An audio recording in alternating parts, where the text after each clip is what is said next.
Welcome to Everything Casual, bringing you original football casual videos from the golden era of the 80s and 90s, right up to current day. Football away day stories and historic clashes between football firms. Subscribe so you don't miss out. We upload videos every week. Today we are looking into Glasgow Rangers and their football hooligan firms over the years, such as Her Majesty's Service, Rangers Soccer Babes, Section Red, and the formation of Rangers ICF, to the Union Bears Ultras, to the Rangers Riot crew. We will listen to actual facts about the firms and listen to true life witness accounts from members as they give us inside information about being an active member of the crew. We will also look at some of the famous clashes the firm have had with other crews over the years. The Rangers ICF emerged in the late 1970s and early 1980s, during a period when football hooliganism was on the rise across the UK. The group took its name from the intercity trains they used to travel to away matches, a common practice among hooligan firms of that era. The ICF was formed by a group of Rangers supporters who sought to organise themselves for confrontations with rival fans. Their activities were part of a broader hooligan subculture that combined support for their team with organised violence. The Rangers ICF was involved in various incidents of football-related violence, both domestically and internationally. Their activities contributed to the broader issues of hooliganism that affected football during the late 20th century. Now let's hear what former Rangers ICF lad Sandy Chugg had to say about the Glasgow firm, their rivals, and what it was like to be a member of the crew during the golden era of football hooliganism. What you're about to hear is Sandy's own words and taken from his highly recommended book, Rangers and the Famous ICF. I will leave a link in the description if you are interested in buying the book, but honestly, it's very good. Here goes.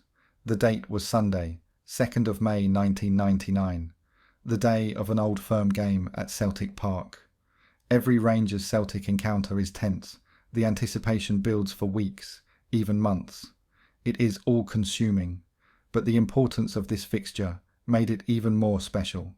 Rangers only needed a draw to regain the league title from Celtic, who had won it the season before, thus preventing Rangers from winning 10 consecutive league championships, which would have been a record for Scottish football. A title win would be some consolation for our failure to complete the historic 10 in a row, and to win it on the home turf of our bitter rivals would add yet more spice. As always, the game was a nightmare for Strathclyde's finest, who do their best to keep a lid on one of the most volatile fixtures on the planet. It is not only the 90 minutes or the immediate aftermath the cops have to worry about, nor just the area around the stadium. In packed pubs and clubs the length and breadth of Scotland, the drinking starts early and goes on into the wee small hours as one side savours victory and the other drowns its sorrows. It doesn't take long to light the fire, a roar of triumph, a spilt pint, a throwaway remark. Before the night is over, men with stab wounds and broken heads will be carried into casualty departments from Denny to Dumfries. The ICF didn't need an excuse. We went to the game for one reason and one reason only: to attack Celtic fans. We attacked them whether they were members of their firm, the Celtic soccer casuals, or just standard issue soap dodgers. That principle wasn't applied to other clubs, to your Aberdeens, Hibs, Hearts or Dundee Uniteds. We only fought their mobs. For those fixtures, scarfers were civilians, non-combatants. Not so Celtic. In our eyes, their scarfers were fair game. We effing hated them. It is not an irrational hatred. A significant number of them support the Irish Republican Army and its murderous campaign against all things British. They sing songs that celebrate the IRA, like boys of the old brigade. They proudly wave the flag of a foreign country. They jeer and catcall during the minute silence commemorating Armistice Day. They deride the Protestant religion and the Protestant people of Scotland. In the early afternoon, with the kick-off scheduled for 6 o'clock, The ICF, in keeping with tradition, gathered in 3 Rangers pubs in the East End, the Bristol, the Alexandra and the Loudon, all of them less than 2 miles from Celtic Park. The glory days of the casuals were now no more than a sweet memory. The 200 or 300 strong mob had gone forever. But to me, that was an advantage, because the 50 boys who turned up were hardened thugs, frontliners, and, just as important, they were all rabid Celtic haters. These boys would give their all, and then some. After a few hours of alcohol and coke-fueled banter, we set off for the game, and within minutes were at the junction of Duke Street and Todd Street, where we noticed that some Rangers scarfers were getting dog's abuse from Celtic fans outside the Netherfield bar, or the Nerry as it is known locally. That, we thought, is a right effing liberty. There was no hesitation. We steamed in, forcing their tormentors back inside the pub, where the doors were quickly locked in our faces. In normal circumstances, we would have tanned in the windows and stoned the cowards who were skulking inside. But the Nerry doesn't have any windows, so, reluctantly, we had to leave it and move on. Our mood had changed. Before an Old Firm game, we are always in high spirits, full of anticipation at what lies ahead, praying for a fix of football violence, full of the joys of spring. But after what happened at the Nerry, we were raging and thirsting for revenge. It was at that moment we made the fateful decision to head for Parkhead Cross. Parkhead Cross and the streets that radiate out from it are home to a raft of Celtic pubs. It is a dangerous area for Rangers fans at the best of times, a no-go area half an hour before an Old Firm game. Not that we gave an F. As we passed the Pippin Bar, which was a Celtic hotbed on match days, we decided it was time to introduce ourselves. "We're the famous ICF," we chanted. That was enough to let slip the hounds of hell. The shutters on the Pippin came up and about 40 of them poured out. "Come on then, you effing Orange Bee stards," they roared. For the first couple of minutes we were showered with bottles, glasses, snooker balls and cues. But when their stock of missiles ran out, we were able to go toe to toe, quickly forcing them back inside the pub. It was our second easy victory of the afternoon. The next item on the agenda would be a very different proposition. 20 yards further on, milling around Parkhead Cross, there were about 1,000 Celtic fans. Some were on their way to the game, while others knew what had happened at the Nerry and were lying in wait for us. But when they heard our signature tune of ICF, ICF, every one of them put thoughts of the game to one side and got ready to deal with the alien presence in their midst. If you have ever had any doubt about the hatred they feel for us, you should have seen the looks on their faces at that moment. 100 of them squared up to us, and battle was joined. They were punching and kicking and mouthing sectarian insults. The other 900 were no less vocal, but they held back from the fray and contented themselves with launching volleys of bottles and stones, hoping that their braver compatriots would put us down or force us to run. The numbers we faced grew rapidly as Celtic fans streamed out of the pubs to either join in the fight or to launch missiles at us from a safe distance. Within minutes, we were confronted by upwards of 2,000 beggars, surrounding us on every side. We were fighting for our lives. When a new recruit joins the IRA, he is given the cold water strategy by his commanding officer. You will either be killed in action or spend the rest of your life on the run. Neither option is particularly palatable.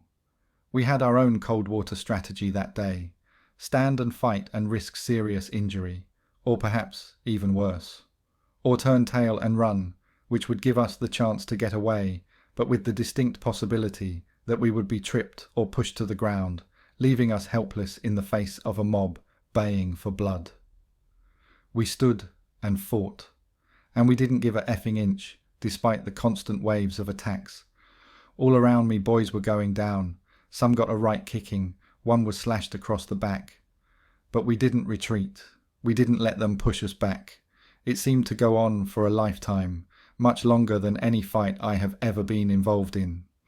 That reflects the danger we faced. If we had been pushed back, the rest of them would have joined in, and we would have been annihilated.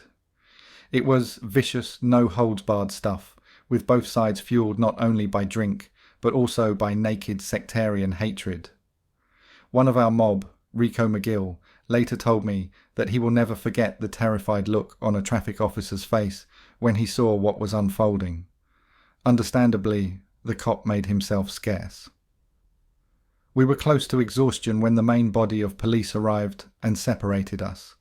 They escorted us down Springfield Road, where the Celtic fans continued to pelt us with an array of missiles. The cops would never admit it, but I believe they were impressed by our audacity, by our willingness to do whatever it took to get at Celtic. When the game kicked off, the atmosphere inside, the ground, was poisonous. Later, my Celtic pals told me that what we had done swept through their support, ratcheting up the tension to a degree I have never experienced before or since. It caused, I have no doubt, the trouble inside the stadium, which erupted after Celtic's Stefan Mahe was sent off in the 41st minute for a second bookable offence. Mahe was outraged and angrily confronted referee Hugh Dallas before being persuaded to make his way down the tunnel. Let's just take a break away from Sandy Chug for a minute. I want to just quickly talk about the Union Bears. There may be some viewers that are not aware of what the Bears are about, and the Union Bears are now a big part of Glasgow Rangers. Union Bears are a self-funded ultras group at Rangers, who are responsible for a large portion of the incredible banners we regularly see displayed at the Ibrox.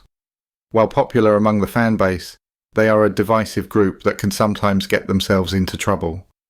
A vocal group, this is also not the first time the Union Bears have made clear their political stance, having previously taken aim at another member of the Scottish Parliament, Nicola Sturgeon. Across the country and indeed across Europe, the Union Bears concern themselves with far more than merely just supporting the club. Whereas many ultras groups will actively avoid any involvement in political debates, the Union Bears frequently brandish banners and make statements regarding contemporary issues. They are predominantly of a Protestant unionist ideology and have spoken out about Catholicism on multiple occasions. From a political standpoint, the Union Bears tend to take a fairly right-wing position in most cases and have made public their dislike for the Scottish Nationalist Party. Being a Rangers Ultras group, it also goes without saying that the Union Bears have a long-standing hatred of Celtic. The Union Bears are one of the most active and popular Ultras group at the Scottish club.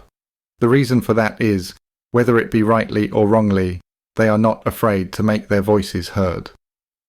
During the side's 4-1 comeback victory against Kilmarnock, they struck once more.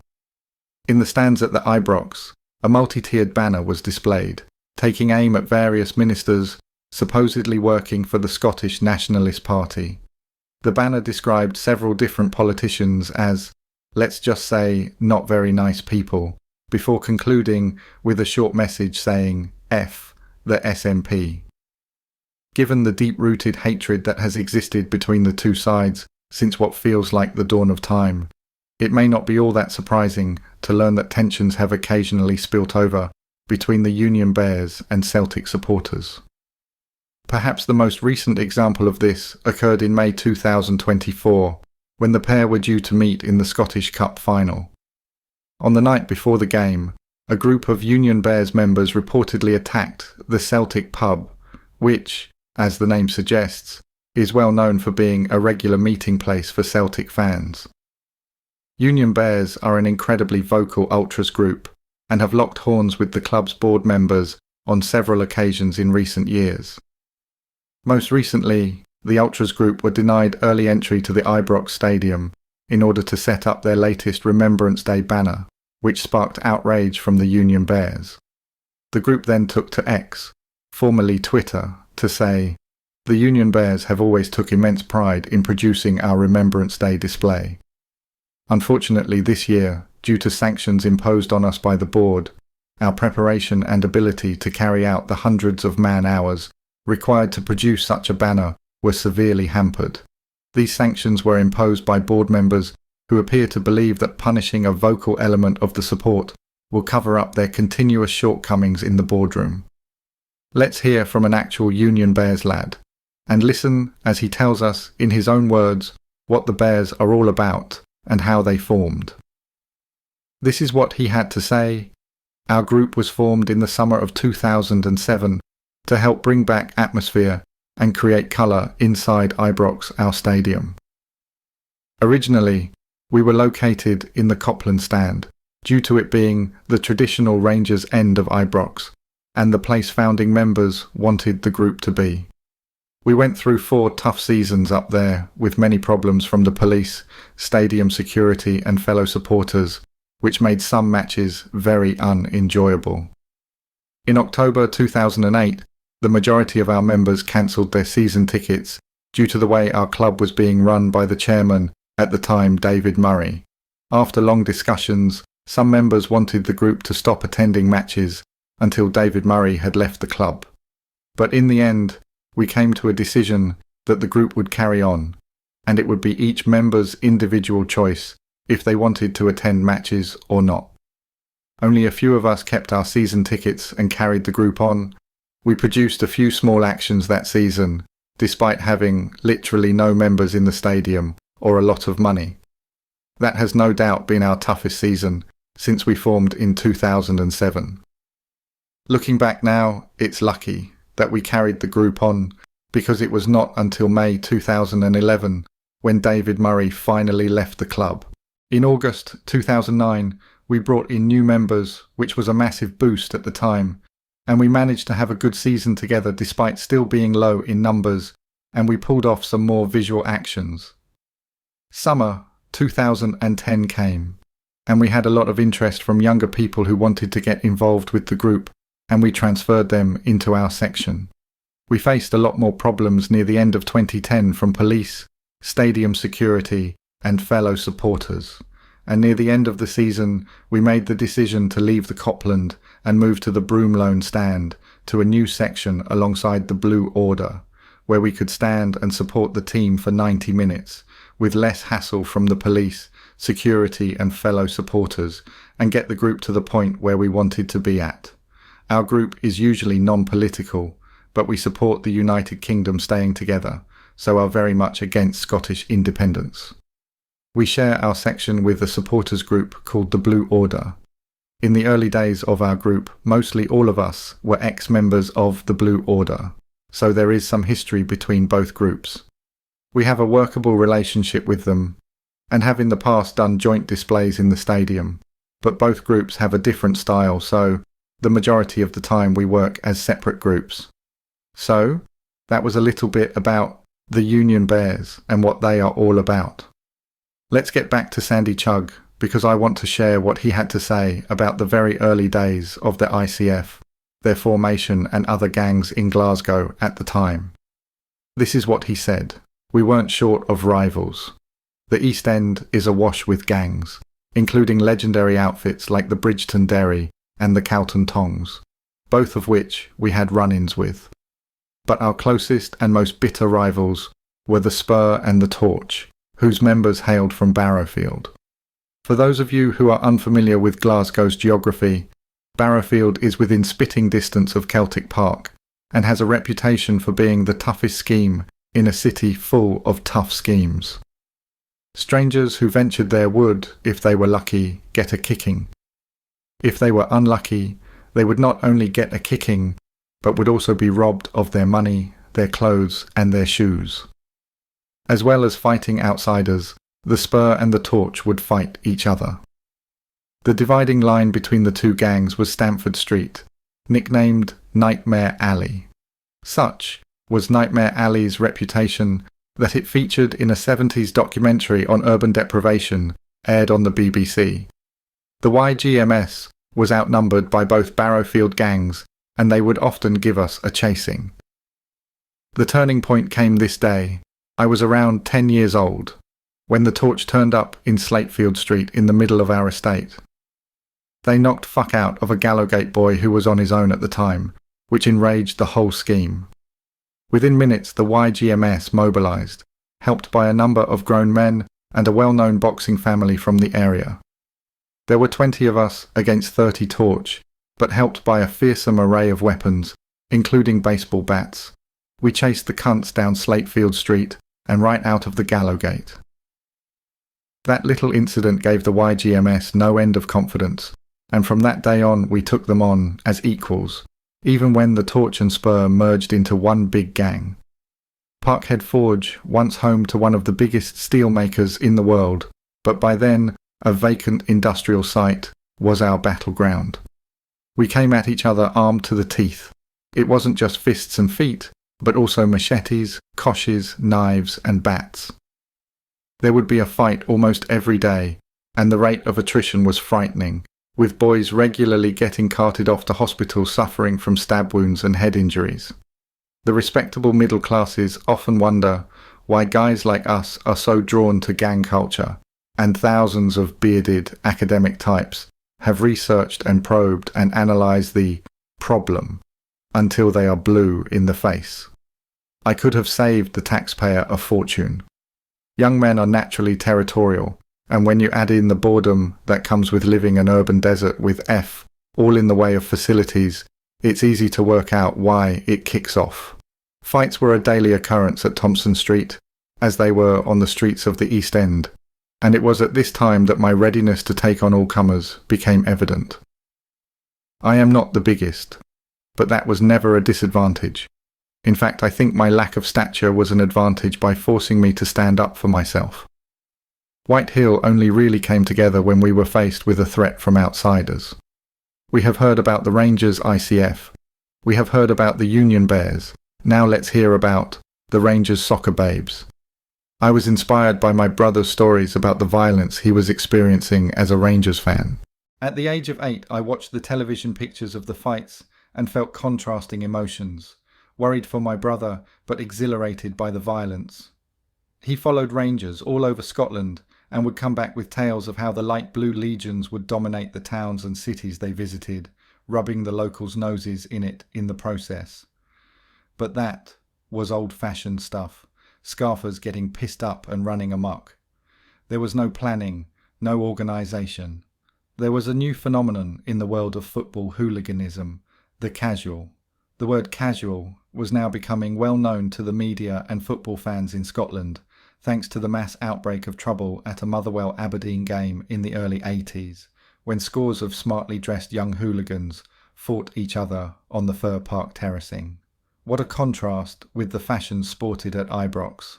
Boys just a little older than me had wedge haircuts and wore Adidas trim trab trainers, Lois jeans and Lyle and Scott shirts.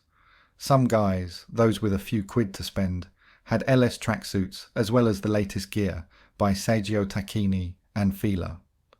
Others adopted fashions from American sports, with Rangers fans wearing the blue colours favoured by the New York Rangers or New York Jets, providing a clear contrast to Celtic fans with their green Miami Dolphins outfits. The Rangers casuals, the intercity firm, led by guys like Barry Johnstone, had come into existence by 1984. I was desperate to join, but the problem was my age. The older boys didn't want a 13-year-old hanging around cramping their style, and they told me in no uncertain terms where to go. Desperate to get a foothold in the new exciting world of football violence, some of my like-minded pals and I set up the Rangers Soccer Babes. It wasn't long before we were called into action. Hearts were our first opponents.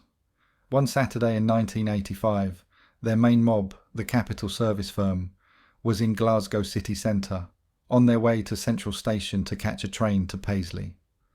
Never ones to let a promising shoplifting opportunity pass them by. Hearts cruised down Buchanan Street looking for opportunities to plunder the fashionable shops that lined both sides of Glasgow's most exclusive shopping destination. About 20 Rangers soccer babes, including me, were outside Fraser's department store when we heard the unmistakable hiss of CSF, CSF. No hesitation, we steamed in. As bottles flew in both directions, the two mobs came together, scattering terrified Saturday afternoon shoppers all over the place. The CSF initially got the better of it and pushed us back, but we quickly regrouped and chased them down Buchanan Street and under the Hillman's umbrella in nearby Argyle Street. Our main opponents were the Celtic soccer babes, no surprise there. Although I only ever rated the main Celtic mob, the Celtic soccer casuals, for a season or two their baby offshoot was a different kettle of fish. For a start, it was bigger than our baby crew, and vicious with it. I discovered just how vicious before an Old Firm game at Celtic Park in the year 1985. 7 of us were standing outside Greaves' sports shop in Gordon Street, talking to 2 boys who had come up from Leeds to savour the Old Firm experience. We spotted 2 Celtic soccer babes, and verbals were exchanged. When talking about Rangers, we also have to talk about the Blue Order. So I will give a shout out to the passionate, well-organised crew and give you a bit of an introduction to them. The Blue Order are a group of supporters of Glasgow Rangers Football Club. They are also known as British Ultras. They traditionally wear royal blue shirts. The club's colours are royal blue, white and red. Established in 2002, the Blue Order was formed by a group of passionate Rangers fans aiming to create a more vibrant and engaging atmosphere during matches. Their efforts have been concentrated at Ibrox. The group's primary objective is to support the team by leading chants, songs and organising displays that inspire both players and fellow supporters. They strive to uphold and promote the rich traditions and heritage of Rangers FC. The Blue Order maintains an active online presence, engaging with fans through social media platforms. Their official Facebook page provides updates on activities, events, and ways for supporters to get involved. If there are any Rangers fans listening, could you comment on what happened to the Blue Order? Are they still around? Did they merge with the Union Bears? I'm curious, as I don't seem to hear much about them these days, so please let me know. Also, I am not a Rangers fan. Some of the things I have said in this video may not be accurate or not true. I have based everything on what I have researched, but sometimes I get things wrong, or I am fed false information. So if that is the case, I am happy to listen to people's comments that actually know the facts. Let's finish by talking about the Rangers Riot crew. The RRC has been involved in pre-arranged fights with other hooligan groups. For instance, they reportedly met with Manchester City's City Blazing Squad for an arranged 6-on-6 fight in a Glasgow park. They have also had a pre-arranged fight with French club Lyon. Here are the details of that tear-up. It's claimed that members of the so-called Rangers Riot crew met up with their counterparts from the French side as they gathered for their side's clash with Manchester United in Edinburgh. You can see lots of images of the clash online. Just type in Rangers Riot crew pre-arranged fight and you should be able to all the stuff. On Twitter, this comment was left by what is thought to be an actual Riot crew lad, and one Twitter user wrote in the comments, "Nothing better than the fair fight. Refreshing." Monday morning, we put the mask on and we go to work. Till next time. It isn't the first time that images of this apparent Ibrox grouping have made the headlines. Back in March, a picture shared by several social media accounts showed 12 people clad in blue tops and hoods posing for a picture in a woodland area. Their fists were raised as they stand behind a banner carrying the words Rangers Riot Crew, amid claims that it was an arranged fight between fans of Rangers and fans of Brentford. If you're interested in the Rangers and the famous ICF book, I will leave a link in the comment section. Thank you for taking the time to watch this video. If you subscribe, you will be notified when we release a new video. It could be your firm we make a video about next, so don't miss out and hit the subscribe button. You can find me on Facebook or email me if you have a good story to tell. See you next time.